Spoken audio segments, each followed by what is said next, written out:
Timber's hitting the ground, you bet two brothers are around. Discuss.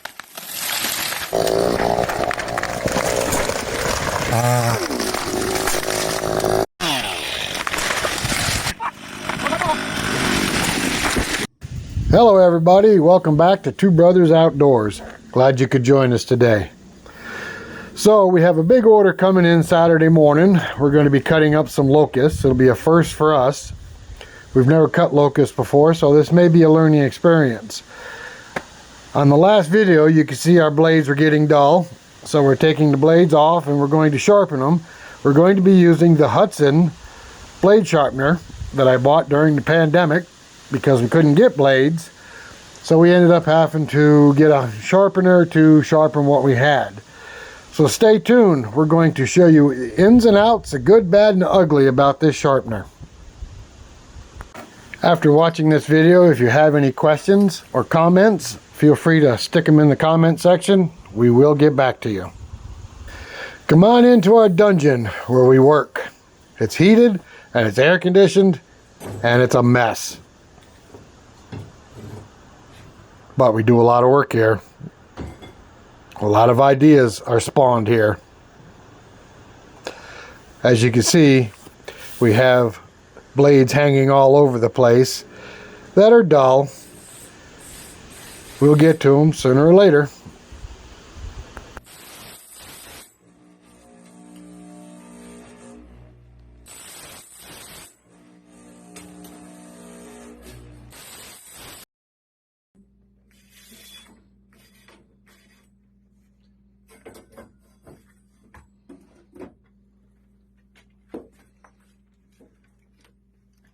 Each time we sharpen a blade, we write on the blade how many times it's been sharpened and the date that it was sharpened. That way we can keep track of the blades and how many times they have been sharpened.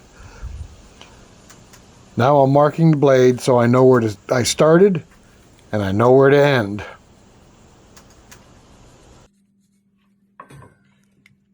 Once I sharpen a couple of teeth, I take the red marker and mark the gullet that I sharpened first. That makes it easier to see. So I noticed the last blade that you sharpened for me, that it was like really cutting super great. I mean, there was no waves in it. There was no hoopties. There was no ripping, tearing, you know, like where the teeth was grinding and anything.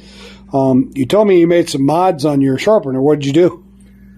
Okay, so this is the Hud-son sharpener. We bought this during the pandemic when we couldn't get blades and we had to do something. So they had this in stock. I think I was probably one of the first people to buy one. So we ran up to Hud-son and bought it and been using it for sharpening blades. Well, when we use it, it sharpened the blade okay once. Second time was iffy. Third time, forget it. Well, what happened was, if you can get right in here, see where the blade sits in this track. Okay, so this track was over here. You can see the lines still in the, you can see the lines where this track used to be right here. Mm-hmm. All right, so with the track there, the blade come down, it was hitting the back side of the blade and it was cutting the gullet at an angle. Oh, is that a special wheel? Yes, that's the diamond wheel that's for 10 degrees. Works really great. So it was cutting the gullet at an angle like this because it was hitting the blade back here and it wasn't making a 90-degree cut on the teeth. The teeth are sharper on one side than the other. So when we got to sharpening on the third time, the blade was just absolutely worthless.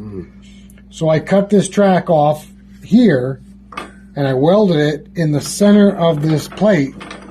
So now when the sharpener comes down and hits the blade, it's hitting the blade directly under the center of the wheel. Oh, I see. So you get the whole gullet and everything. So the gullet is square and is not angled any longer, and it makes the blade cut 100% better. So it's almost like brand new now when you cut it. Yes. So the diamond wheel is like excellent. The cutter, this design worked great. They just had the track in the wrong spot, and moving the track over to the center where the wheel, it's like night and day. We've resharpened these blades 5-6 times now and getting getting perfect cuts out of every blade. If you noticed, while I'm sharpening this blade, I'm moving it backwards through the sharpener instead of forwards. The reason I'm doing this is the sharpener sharpens the gullet, the front side of the tooth, and the back side of the tooth at the same time. Well, because it's not water cool, the very tip of the tooth gets a little blue. So when you move the blade backwards, as the sharpener cuts the back side of the tooth, it takes that blue off and you're back to good blade. So what's that red mark there? All right, the red mark is the first tooth that I sharpened, first gullet. See this gullet right here following it? It's nice and shiny. Yeah. This one's not. Oh, okay. So you haven't done those yet? No, I'm about 12 teeth away from it. Wow. Look at, you can tell right here. See this? Not sharp. You don't move your hand on this one. Cut you like a razor. All right. Wow, it is pretty. Okay, so we sharpened 4 blades for each saw tonight, hoping that's enough to get through this order of locusts that we have coming. And if we don't, we got some new blades, but by God, we hate using those new blades.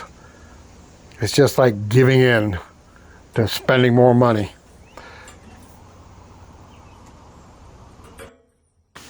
This is the Hud-son HFE 30. Takes a 167-inch blade. That's a long blade. Sharpening these blades saves us a lot of money.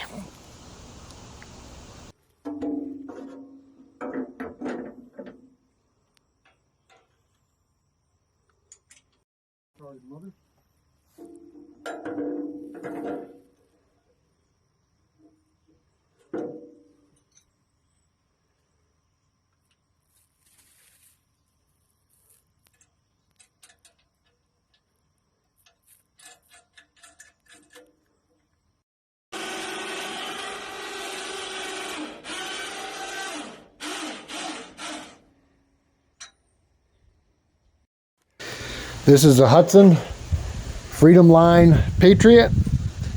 Takes a smaller blade, but even if we have to use new blades on this one, we cringe too, because that's spending more money. We like to make money, not spend money. And the sharpener certainly helps us save some money. I think it was a good investment. Do you notice the blade guides on the Patriot? We modified the blade guides. We actually put the Wood Miser roller guides on there and took off the shoes and the guides that came on the mill itself. This helps the mill cut a lot straighter. For some reason we were having troubles with the Patriot cutting straight and not making wavy wood.